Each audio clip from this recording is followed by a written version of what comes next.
नमस्कार, बहुत बहुत स्वागत है आपका हमारे खास कार्यक्रम कृषि दर्शन में। कृषि दर्शन कार्यक्रम में हम पूरी कोशिश करते हैं कि हमारे किसान भाइयों से रूबरू हों और उन्हें नई नई जानकारियां दें। किसान भाइयों, कृषि दर्शन कार्यक्रम में आज का जो विषय है वो है ग्रीष्मकालीन फसलों की तैयारियां और उनकी प्रजातियों के बारे में हम आपको जानकारी देंगे।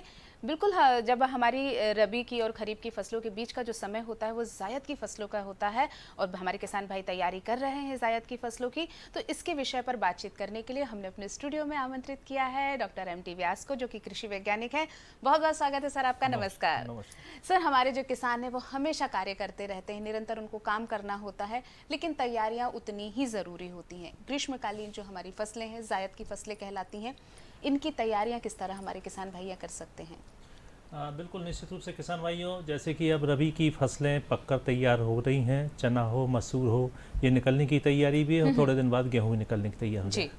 शासन के अथक प्रयासों से और किसानों के प्रयासों से भी सिंचित क्षेत्र का रकबा धीरे धीरे बढ़ता जा रहा है, चाहे वो कैनाल का क्षेत्र हो, चाहे ट्यूबवेल का क्षेत्र हो, किसी भी तरीके का। तो अब ये जरूर आवश्यक है कि किसान भाई साल भर फसलें लें।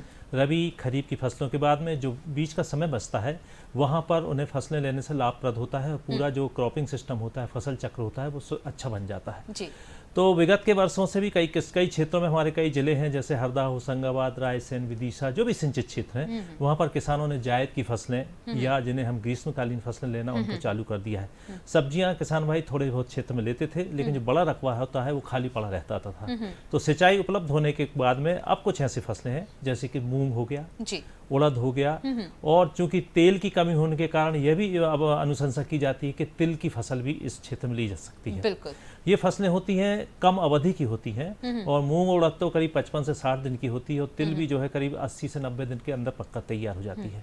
तो किसान भाई समय पर यदि इनकी बोनी कर देते हैं तो उन्हें एक अतिरिक्त फसल जो है साल भर में रबी और खरीफ के साथ साथ उपलब्ध हो जाती है। आपने अतिरिक्त फसल की बात करी है और बात करी है दलहनी फसलों की, मूंग और उड़द की बात करी है, तो हमारे किसान भाई बिल्कुल जानना चाहेंगे कि इसकी उन्नत प्रजातियां क्या क्या हैं। बिल्कुल, किसान भाइयों ने विगत के वर्षों में मूंग का तो काफी अच्छा रकबा बढ़ गया है, मूंग की फसलें ली जा चुकी हैं।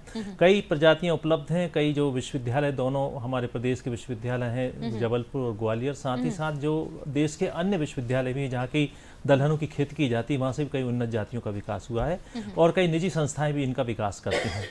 तो किसान भाइयों, खासतौर से मूंग की फसल जो है, जो कई क्षेत्रों में उगाई जा रही है, तो वहाँ की जो उन्नत जातियाँ, खासतौर से हम किस्म जो है, हम 1, हम 12, हम 16, साथ ही जवाहरलाल नेहरू कृषि विश्वविद्यालय से निकली हुई जाति जवाहर मूंग 721, PDM 139, पूसा विशाल, ये कुछ ऐसी किस्में हैं जिनका चुनाव किसान भाई कर सकते हैं और ये करीब 65 से 70 दिन या 60 दिन में भी पककर तैयार हो जाती है और इनसे अच्छा उत्पादन प्राप्त हो जाता है यदि उनके पास पानी की भरपूर उपलब्धता है, जिसके बारे में हम बाद में ही बात करेंगे। साथ ही आपने दूसरी दलहनी फसलें, चूंकि हमारा प्रदेश दलहन प्रदेश भी कहलाता है और खासतौर से हम चने में, मसूर इत्यादि में हम आत्मनिर्भर भी हैं और कई तरीके से हम जो हमारी अरहर की फसल वहाँ भी अच्छी हो जाती है। मूंग की फसल भी खरीफ में तो होती है, लेकिन खरीफ में कई वर्षा की अनिश्चितता या अन्य कारण से वहां पर फसल उतनी अच्छी नहीं हो पाती जितनी की ग्रीष्मकालीन में होती है। तो ग्रीष्मकालीन जरूर अनुशंसा की जाती है कि यहाँ पर मूंग की फसल लें और साथ ही साथ उड़द की फसल भी ले सकते हैं। मूंग की तो ये किस्में हुई। उड़द की जो किस्में हैं वो जवाहरलाल नेहरू कृषि विश्वविद्यालय जबलपुर के जो कई केंद्र हैं वहां से निकाली गई हैं। जवाहर उड़द 2, जवाहर उड़द 3, जवाहर उड़द 86 और साथ ही PDU 1, ये किस्में हैं जो अच्छी उन्नत किस्में हैं। अगर इन्हें सही तरीके से लगाया जाए, सही अनुशंसा के अनुसार, सही पैकेज ऑफ प्रैक्टिस है जो कृषि कार्यमालय के अनुसार लगाया जाए, तो इनका उत्पादन समर में या ग्रीष्मकालीन में अच्छा प्राप्त होता है। बिल्कुल, आपने मूंग और उड़द की तो प्रजाति बता दी, साथ में आप तिलहन की बात कर रहे थे, तो तिल की आप जो बात कर रहे थे उसके बारे में भी हमारे किसान भाइयों को बताइए। ये भारत शासन और साथ मध्य प्रदेश शासन की भी अनुशंसा है कि तिल का रकबा बढ़े। तेल में हम आत्मनिर्भर नहीं हो पा रहा, लेकिन तेल की मात्रा ज्यादा बढ़नी चाहिए।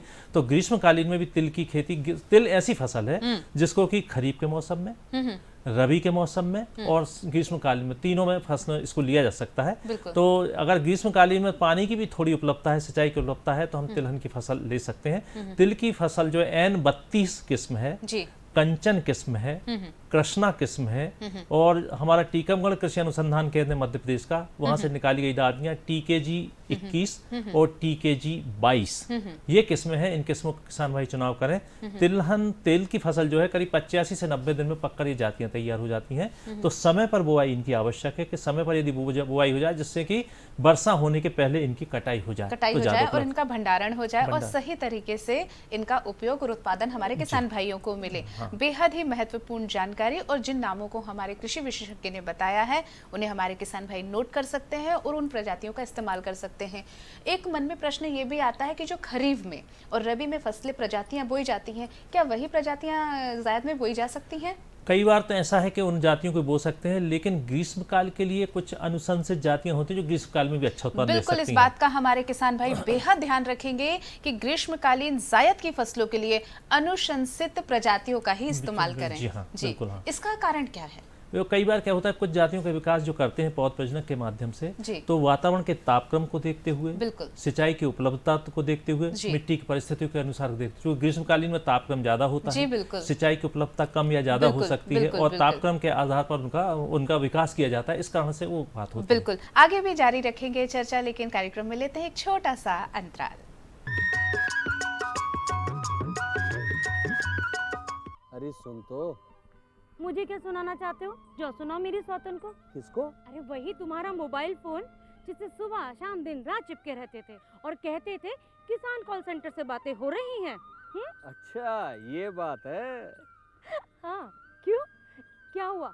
अब बात नहीं होती क्या? अब तो झट से बात हो जाती है।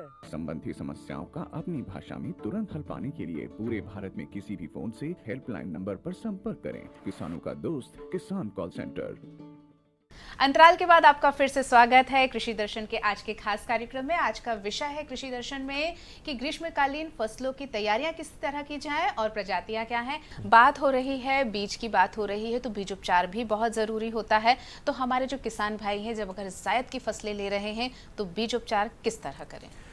ये बहुत ही आवश्यक है, चाहे हम खरीफ में चाहे रबी में किसी भी समय लें, बीज उपचार अत्यंत आवश्यक है। जो बीज जनित जो रोग होते हैं उनसे बचाव करता है। जिस प्रकार से कि हमारे घर में भी यदि बच्चा जन्म लेता है तो हम शुरू में उस तरीके उपचार किए जाते हैं, कई टीके लगाए जा सकते हैं। तो इसी प्रकार से फसलें का जो बीज है, यदि इनका बीजोपचार सही समय पर कर लिया जाए तो बीज जनित जो रोग हैं, शुरू के बीजांकुर के जो रोग होते हैं, उनसे बचाव हो सकता है। तो मूंग और उड़द चाहे तेल वाली फसल हो, इनको तीनों का जो फफूंदनाशक है उनसे इनका उपचार किया जाना आवश्यक है। और फफूंदनाशक जो है थायरम और जो कार्बेंडाजिम ये होते हैं, और इनका सम्मिलित रूप भी मिलता है जिससे कि बीज उपचार किया। बीज उपचार अवश्य किया जाए, अन्यथा बीज जनित रोग उसमें लग जाते हैं। साथ ही जो दलहनी फसलें हैं उनमें खास तौर से हमें जो जीवाणु कल्चर होता है उससे भी निवेशन करना आवश्यक होता है। हम पहले फफूंदनाशक दवाओं से उपचार करें, इसके पश्चात जो कल्चर है जो कि राइजोबियम के नाम से जाना जाता है, और तिलहनी फसलों के लिए एजेटोबैक्टर के नाम से जाना जाता है। तो इनसे जरूर करें, क्योंकि जो राइजोबियम कल्चर होता है उसमें किसान भाइयों आप जानते होंगे कि जो दलहनी फसलें होती हैं उनकी जड़ों में गठानें बनती हैं।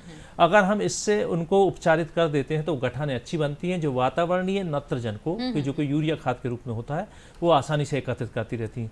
तो कम पैसे में हमें ये खाद अतिरिक्त रूप से प्रकृति प्रदत्त मिल जाता है। तो इसलिए उसको बीजोपचार करना आवश्यक है। अब मात्रा कितनी लगना चाहिए? मात्रा है 2.5 ग्राम प्रति किलो बीज, बहुत कम मात्रा लगती है। 2.5 से 3 ग्राम प्रति किलो बीज से इसको उपचारित करें। कैसे करें? ये भी कई बार ऐसा होता है कि जब ये फफूंदनाशक जो होते हैं वो रसायन तो होते ही हैं, ये रासायनिक भी होते हैं, जैविक भी हो जाते हैं। जैविक ट्राइकोडर्मा नामक फफूंदनाशक आता है, उससे भी किसान भाई उपचारित कर सकते हैं। वो 4 ग्राम प्रति किलो बीज की मात्रा लगती है। तो जैविक यदि उपलब्ध होता है तो उसको पहले लें, अगर नहीं है तो फिर रासायनिक पर जाएं। उपचार करने के लिए किसान भाइयों हम हल्का पानी छिड़कते हैं, और कई बार किसान भाई खुले हाथ से इसको उपचारित करने लगते हैं। ये पूर्णतः गलत है। बिल्कुल, क्योंकि ये रसायन होता है, ये नुकसान आपके शरीर को पहुंचा सकता है। तो हाथ में ग्लोव्स पहनकर या पॉलीथीन की जो भी थैलियां उनको लगाकर इससे उपचारित करना चाहिए। अच्छी तरीके से जो फफूंदनाशक है बीज के ऊपर लग जाना चाहिए, जिससे कि आगे रोग, अगर पहले बीज अच्छा स्वस्थ है, बीजांकुर स्वस्थ है, तो आगे अन्य दवाओं डालने की आवश्यकता नहीं पड़ेगी। तो इसका अवश्य ध्यान रखें।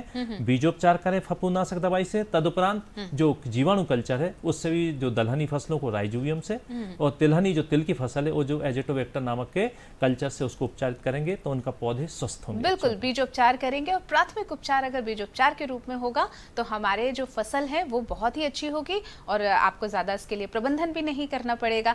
बात तैयारियों की हो रही है सर, और हम बात कर रहे हैं, आपने बहुत अच्छा बताया कि बीजोपचार की बात कर रहे हैं। तैयारियों में एक चीज़ ये भी होती है कि खरीदी किस तरह से की जाए, क्योंकि सही प्रमाणिक बीज भी होना बहुत आवश्यक होता है। तो खरीदारी करते समय बीज की किस तरह हमारे किसान भाई ध्यान रखें? ये बिल्कुल बहुत ही महत्वपूर्ण चीज़ है कि किसान भाइयों जो बीज जो है वो ऐसी संस्थाओं से खरीदा जाए जो कि बिल्कुल सरकार की तरफ से अनुशंसित किस्म है। खास तौर से जो जगह है जैसे कि विश्वविद्यालय के कृषि विज्ञान केंद्र जी है, बिल्कुल। विश्वविद्यालय के शासन के जो कृषि प्रक्षेत्र हैं वहाँ पर, और आप कई बीज समितियां भी बन गई हैं जी जो उन्नत बिल्कुल। किसान हैं जो अपनी बीज समितियां उन्होंने जो बना के रखी हुई हैं, तो वहां से भी बीज वो खरीद सकते हैं। बिल्कुल। कई निजी संस्थाओं के बीज भी उपलब्ध है, कई निजी संस्थाएं विकास कर सकते हैं, लेकिन जहां से भी खरीदें उस बीज पर उसकी वो अच्छी तरीके से ये देख लें कि उसकी अंकुरण प्रतिशतता कितनी है, बिल्कुल। कब वो बना हुआ है, अन्यथा वो जब खेत में उग जाएगा तो नुकसान नहीं करेगा। बिल्कुल। तो जो अनुशंसित संस्थाएं हैं, कृषि महाविद्यालय हैं, कृषि विश्वविद्यालय हैं, कृषि विज्ञान केंद्र हैं, बीज समितियां हैं, और कई निजी संस्थाएं भी, उनसे भी ले सकते हैं। लेकिन ये संपूर्ण ये भी कहेंगे कि उस पर अंकुरण प्रतिशत लिखा हुआ रहता है, लेकिन मैं तो फिर भी किसान भाइयों से अनुशंसा करूंगा कि अंकुरण प्रतिशत उस पर लिखा भी हुआ, लेकिन अपना अंकुरण खुद स्वयं देखें। बिल्कुल, अपने तरफ से भी कोई कोताही नहीं होनी चाहिए, भले ही कितना लिखा हो, बीजोपचार भी करना है और अंकुरण प्रतिशत क्षमता को भी देखना दिखना, है। जी हाँ। बिल्कुल। अब बात होती है कि अंकुरण क्षमता हमने देख ली, हमने बीजोपचार कर लिया, उर्वरक प्रबंधन भी उतना ही आवश्यक है। सबसे पहले जरूरी है खेत के आते हैं हम, तो खेत की तैयारी किस तरह से करी जाए कि उर्वरक अच्छे से डाले जाएं कि खेत तैयार हो जाए? हाँ, ये बहुत अच्छी बात है। खेत की तैयारी भी इस समय बहुत महत्वपूर्ण है बिल्कुल। खरीफ के मौसम में, और ये दोनों तीनों जो फसलें हैं छोटे दाने वाली फसलें हैं, तो यहाँ पर खेत अच्छी तरीके से भुरभुरा तैयार होना चाहिए। किसान भाई चाहे तो अभी जैसे ही रबी की कटाई होती है उसके बाद एक पलेवा लगाकर, जी। जो पलेवा सिंचाई करके, और उसके बाद खेत को महीन अच्छी तरीके से बना लें, क्योंकि ढेलेदार खेत नहीं होना चाहिए। तो ये खासतौर से तिल की फसल के लिए तो और महीन खेत बनता है, और साथ ही जो मूंग और उड़द के लिए भी जो महीन खेती बनेगा। तो इस तरीके से खेत अच्छी 2 या 2 बार कल्टीवेटर चलाकर, जिसको कि चलाकर, और फिर पाटा चलाकर खेत को समतल कर लें। ये खेत, जिससे कि नमी भी संरक्षित रहेगी और बीज भी अच्छी तरीके से डलेगा। दूसरी बात आपने कही कि इसमें जो उर्वरक प्रबंधन के पहले एक महत्वपूर्ण बात और किसान भाइयों, कि खास तौर से तिल की फसल को या मूंग या उड़द की फसल को किसान भाई छिड़क कर डाल देते हैं। अच्छा। ये अन्यथा ये किसी भी तरीके से अनुशंसित नहीं है।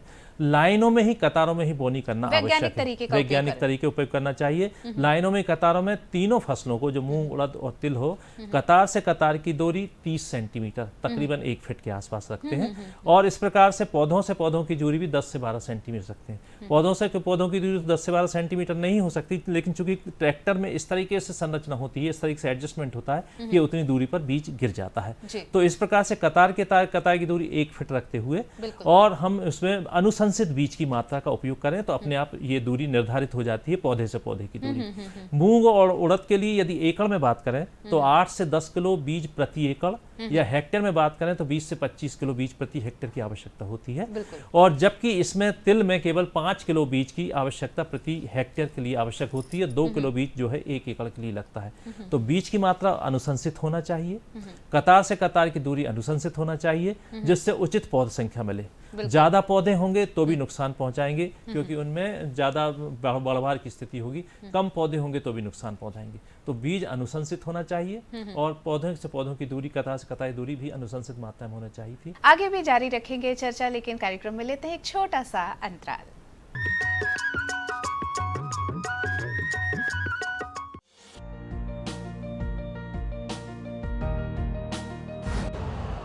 यूरिया का स्वदेशी उत्पादन 70 लाख टन बढ़ाने के लिए 6 उर्वरक संयंत्रों का उद्धार किया जा रहा है। FCIL के गोरखपुर, सिंदरी, तलचर और रामागुंडम संयंत्र, HFCL की बरौनी इकाई और BVFCL की नामरू फोर्थ। सोने पर सुहागा ये है कि देश में अब बनेगा सिर्फ नीम लेपित यूरिया, क्योंकि इससे होगा किसानों का फायदा ही फायदा। अनाज का उत्पादन 10% तक बढ़ेगा। बढ़ेगी 10 से 15% नाइट्रोजन क्षमता।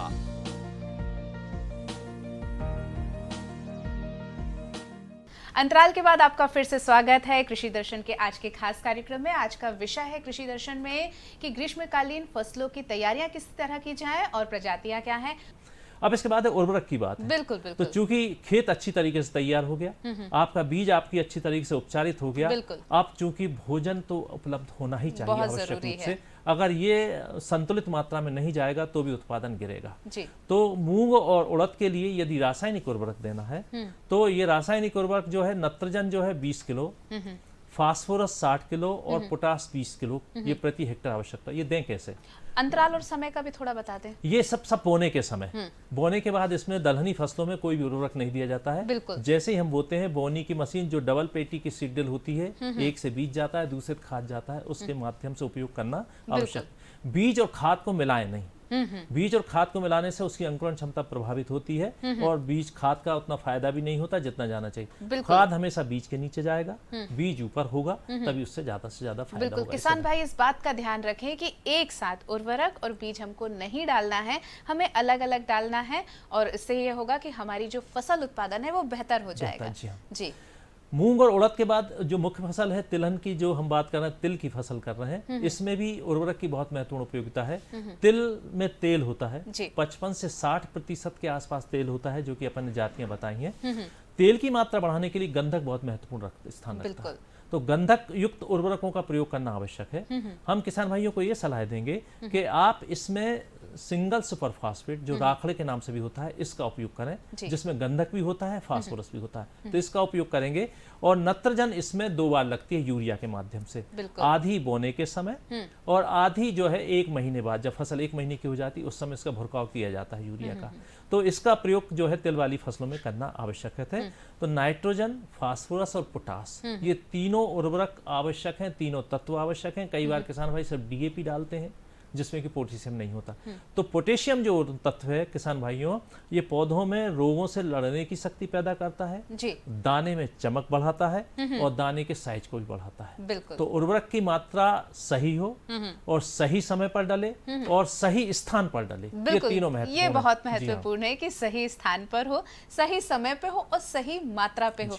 ग्रीष्मकालीन की अगर हम बात कर रहे हैं तो किसान भाइयों के लिए आप और क्या सलाह देना चाहेंगे कि वो अच्छे से अच्छा उत्पादन ले पाएं, उनकी लागत कम लगे, श्रम कम लगे? ये बहुत अच्छी बात है, लेकिन इस समय एक और बात कहना चाहेंगे कि कई चीजें गलत भी होने लगती हैं। बिल्कुल। हमने कई क्षेत्रों में देखा है, खासतौर से जो मूंग का रकबा काफी क्षेत्रों में बढ़ा है, किसान भाइयों में उसमें रसायनों का उपयोग तो करते ही हैं, जो कीटनाशकों का उपयोग करते हैं और बहुत ज़्यादा उपयोग करते हैं, तो उसको निर्धारित मात्रा में उपयोग करें। दूसरा किसान भाई एक बात और देखने में आ रही है कि जब ये फसल पकने की अवस्था में होती है तो आप उस पर खरपतवारनाशी का प्रयोग करने लगे हैं। और खरपतवारनाशी इसलिए कि फसल जल्दी सूख जाए, जिससे उसकी जल्दी से हम उसकी फलियां तोड़ लें और खेत खाली हो जाए। चूंकि ये खरपतवारनाशी जहरीले रसायन होते हैं, ये उनके दानों में भी चले जाते हैं और ये दाने जब हमारे बच्चे या हम लोग खाने के काम आते हैं तो शरीर को नुकसान पहुंचाते हैं। तो इस प्रकार से आप किसी प्रकार काम न करें, फसल को प्राकृतिक रूप से ही पकने दें, क्योंकि 60 दिन में पककर तैयार हो ही जाती है, पकने दें, तब उसकी हार्वेस्टिंग करें, उसमें किसी भी खरपतवारनाशी का प्रयोग करें। अब आप बात ने कही है कि ज्यादा श्रम की बचत हो और साथ ही उन्हें ज्यादा से ज्यादा फायदा हो, तो हम सीधे सीधे बात करना चाहेंगे कि किसान भाई उन्नत जातियों का प्रयोग करें। बिल्कुल। सही समय पर बुआई करें। जैसे सही समय पर बुआई का मतलब यह है कि अब ये मार्च का दूसरे पखवाड़े से अप्रैल के प्रथम सप्ताह तक बोनी हो जाना चाहिए। बिल्कुल। ये ग्रीष्मकालीन सब्जियों की, नहीं तो बाद में उनमें देरी होती है। तो सही समय पर बुआई करें, बीजोपचार उसमें करें और साथ ही रसायनों का कम से कम उपयोग करें। यदि कीटनाशकों की ही आवश्यकता है तो कीटनाशक पहले जैविक रूप में जाए, सबसे अच्छा नीम के तेल का उपयोग करें, इसके पश्चात नीमास्त्र का उपयोग करें, फिर जरूरत हो तो रसायन का उपयोग करें। दूसरी बात आजकल यह है कि यदि इसमें माहू इत्यादि का प्रकोप होता है या सफेद मक्खी का प्रकोप होता है तो आजकल येलो स्ट्रिप आती हैं, पीली पट्टियां आती हैं, जो कि खेत में आप लगा देते हैं तो उनमें चिपचिपा पदार्थ होता है, तो ये जो कीट हैं उस पर आकर चिपक जाते हैं। तो आपको ना रसायन डालने की आवश्यकता है, ना किसी प्रकार की, अपने आप चिपक जाएंगे, अपना प्राकृतिक रूप से नियंत्रण हो जाएगा। प्राकृतिक तो उपचार इनका उपयोग करें। मूंग और उड़द की फसल में यदि इल्लियों का प्रकोप भी होता है तो टी आकार की खूंटियां किसान भाई 1 एकड़ क्षेत्र में 10 से 12 दिख लें, तो वहां पर चिड़िया आएगी और उन इल्लियों को खा जाएगी, तो आपका कई नियंत्रण हो जाता है। फिर यदि ऐसी परिस्थिति होती है कि अब नियंत्रण नहीं हो पा रहा है तो अनुशंसित कीटनाशक जो हल्के होते हैं, यानी जिनमें ज़्यादा तेज़ी नहीं होती उनका उपयोग करें, तेज रसायनों का उपयोग ना करें। आप फ़ायदा लेने के लिए अपनी कॉस्ट ऑफ कल्टीवेशन, जिसको हम कहते हैं लागत को, उसको बढ़ाते हैं, और उस लागत बढ़ाने से ये होता है कि आपका नुकसान होता है। तो लागत ना बढ़ाएं, लागत कम करें, सही खाद की मात्रा डालें। अगर जैविक रूप से डाल सकते हैं, जैसे केंचुए का खाद इत्यादि डाल सकते हैं, तो पूरे पोषक तत्व मिल जाएंगे। आपको रसायन बाजार से खरीदने की आवश्यकता ही नहीं है, तो ये आप घर में बना सकते हैं और इनका उपयोग कर सकते हैं। तो ये लागत कम करके श्रम भी कम लगेगा, लागत भी कम होगी और लाभ ज्यादा होगा, उत्पादन भी बहुत ज्यादा मिलेगा। प्राकृतिक खेती करना और जैविक तरीके से खेती करने से हमारे किसान भाई बहुत लाभ ले सकते हैं। सर, आपने बहुत ही अच्छी सार्थक जानकारी आज हमारे साथ की। ग्रीष्मकालीन फसलों की तैयारी और उनकी जो प्रजातियां हैं उनके बारे में चर्चा की। इसका हमारे लाभ किसान भाई जरूर लेंगे, इसके लिए आपका बहुत बहुत धन्यवाद।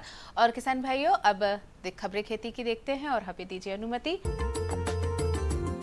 नमस्कार किसान भाइयों, खबरें खेती की में आपका स्वागत है। सबसे पहले एक नजर कृषि से जुड़े आज के प्रमुख समाचारों पर। पारंपरिक बीजों का संरक्षण संवर्धन जरूरी, ग्रीष्मकालीन बुआई 22 लाख हेक्टेयर से अधिक, किसानों को 5 रुपए में मिलेगा बिजली कनेक्शन, एमएसपी पर गेहूं उपार्जन 15 मार्च से, और शाजापुर जिले के 2 कृषक सम्मानित। और चलिए अब देखते हैं समाचार विस्तार से। केंद्रीय कृषि एवं सहकारिता मंत्री अमित शाह ने नई दिल्ली में भारतीय बीज सहकारी समिति लिमिटेड के पारंपरिक मीठे बीजों के संबंध में समीक्षा बैठक की अध्यक्षता की। बैठक के दौरान केंद्रीय सहकारिता मंत्री ने कहा कि भारतीय बीज सहकारी समिति लिमिटेड पारंपरिक बीजों के संरक्षण संवर्धन के लिए निरंतर प्रयासरत है। बैठक के दौरान श्री अमित शाह ने खरीफ 2025 से देश के विभिन्न क्षेत्रों के कुछ चुनिंदा पारंपरिक बीजों की जैविक उत्पादन और उनकी बाजार में व्यापक उपलब्धता सुनिश्चित कराने के निर्देश दिए। श्री अमित शाह ने बैठक में इस बात पर भी जोर दिया कि देश के कोने कोने से फलों, सब्जियों और खाद्यान्नों के सभी परंपरागत मीठे बीजों की जानकारी एकत्रित कर उनका एक विस्तृत डेटाबेस बनाया जाए और उनके संरक्षण और संवर्धन की व्यापक कार्ययोजना लागू की जाए। केंद्रीय कृषि एवं किसान कल्याण और ग्रामीण विकास मंत्री श्री शिवराज सिंह चौहान ने समग्र कृषि क्षेत्र की प्रगति के संबंध में वीडियो कॉन्फ्रेंसिंग के माध्यम से एक बैठक में समीक्षा की। वीसी द्वारा भोपाल से जुड़े श्री चौहान ने कृषि भवन नई दिल्ली में बैठक में उपस्थित वरिष्ठ अधिकारियों से फसलों की बुआई, उपार्जन, मौसम व जलाशयों की स्थिति की जानकारी लेने के साथ ही उपज के थोक व खुदरा मूल्यों के बारे में समीक्षा करते हुए विभागीय अधिकारियों को आवश्यक दिशा निर्देश दिए। बैठक में केंद्रीय कृषि एवं किसान कल्याण सचिव देवेश चतुर्वेदी समेत अन्य वरिष्ठ अधिकारी उपस्थित रहे। केंद्रीय मंत्री चौहान द्वारा ली गई इस साप्ताहिक समीक्षा बैठक में ग्रीष्मकालीन बुआई की प्रगति के बारे में अधिकारियों द्वारा बताया गया कि अब तक कुल फसल बुआई क्षेत्रफल 2024-25 में 22,317,000 हेक्टेयर हो चुका है, जबकि 2023-24 की समान अवधि तक 21,845,000 हेक्टेयर था। मुख्यमंत्री डॉक्टर मोहन यादव ने कहा है कि किसानों को अब 5 रुपए में बिजली का स्थायी कनेक्शन उपलब्ध कराया जाएगा। मध्य क्षेत्र को यह व्यवस्था तत्काल आरंभ करने के निर्देश देते हुए मुख्यमंत्री डॉक्टर यादव ने कहा कि चरणबद्ध रूप से पूरे प्रदेश में किसानों को ये सुविधा उपलब्ध कराई जाएगी। राज्य सरकार सोलर पंप के माध्यम से किसानों को बिजली उत्पादन में भी आत्मनिर्भर बनाएगी। अगले 3 वर्ष में किसानों को 30 लाख सोलर पंप उपलब्ध कराकर किसानों को बिजली बिल से मुक्ति दिलाएगी। मुख्यमंत्री डॉक्टर मोहन यादव किसान आभार सम्मेलन में मुख्यमंत्री निवास पहुंचे किसानों को संबोधित कर रहे थे। मुख्यमंत्री का कृषकों ने साफा, गजमाला, शॉल, श्रीफल और प्रतीक चिन्ह के रूप में बैलगाड़ी एवं हल की प्रतिकृति भेंट कर अभिनंदन किया। उप मुख्यमंत्री राजेंद्र शुक्ल ने कहा है कि बसामन मामा गौवंश वन्य विहार गौ सेवा का आदर्श स्थल बनेगा। गौवंश वन्य विहार में अधोसंरचना व विकास के अधिकतर कार्य पूर्णता की ओर हैं। गौवंश वन्य विहार में संरक्षित गौवंश के गोबर व मूत्र से बनने वाले उत्पादों का विक्रय कर इसे पूर्णतः आत्मनिर्भर बनाया जाएगा।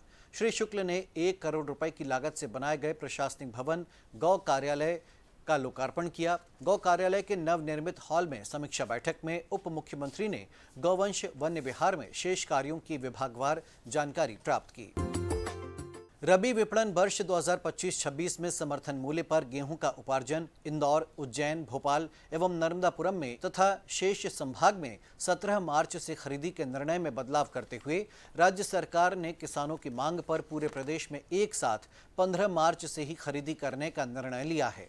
वर्तमान में गेहूं की फसल कटाई पूर्ण नहीं होने तथा मंडियों में आ रहे गेहूं में समर्थन मूल्य उपार्जन हेतु भारत सरकार द्वारा निर्धारित नमी के प्रतिशत से अधिक होने के कारण किसानों को असुविधा से बचाने के लिए यह निर्णय सरकार द्वारा लिया गया है। राजमाता विजयाराजे सिंधिया कृषि विश्वविद्यालय ग्वालियर द्वारा आयोजित अखिल भारतीय कृषि औद्योगिकी प्रदर्शनी एवं किसान मेला 2025 के दौरान कृषि विज्ञान केंद्र शाजापुर एवं शाजापुर जिले के 2 उन्नतशील कृषकों को सम्मानित किया गया। विश्वविद्यालय के कुलपति प्रोफेसर अरविंद कुमार शुक्ला द्वारा कृषि विज्ञान केंद्र शाजापुर से कृषक हरिओम परमार एवं अशोक शर्मा को उत्कृष्ट कार्य हेतु सम्मानित किया गया। किसान हरिओम ने बताया कि पारंपरिक खेती से अलग हटकर आधुनिक और विदेशी फसलों की खेती कर एक नई पहचान बनाए। मात्र 12 से 14 बीघा जमीन पर वे खेती करते हैं। इस मौके पर किसान अशोक शर्मा ने बताया कि वे प्राकृतिक खेती के विभिन्न घटकों जीवामृत, बीजामृत, आच्छादन, मल्चिंग, सींग खाद, निमास्त्र, अग्न्यस्त्र एवं अन्य प्राकृतिक कीटनाशकों जैविक के प्रयोग के द्वारा प्राकृतिक खेती कर रहे हैं। तो किसान भाइयों, खबरें खेती की में इतना ही। मुझे दीजिए अनुमति। नमस्कार। किसान भाई ग्रीष्मकालीन जब फसलें लगाएंगे तो अच्छी तरह से उन प्रजातियों का इस्तेमाल करें। ध्यान रखें कि उर्वरक की सही मात्रा हो, बीज उपचार सही हो, खेती की तैयारी अच्छी हो, तो आपकी जायद की जो फसलें हैं वो आपको बहुत अच्छा लाभ देंगी। कृषि दर्शन के कार्यक्रम में आज इतना ही। हमें दीजिए अनुमति। नमस्कार।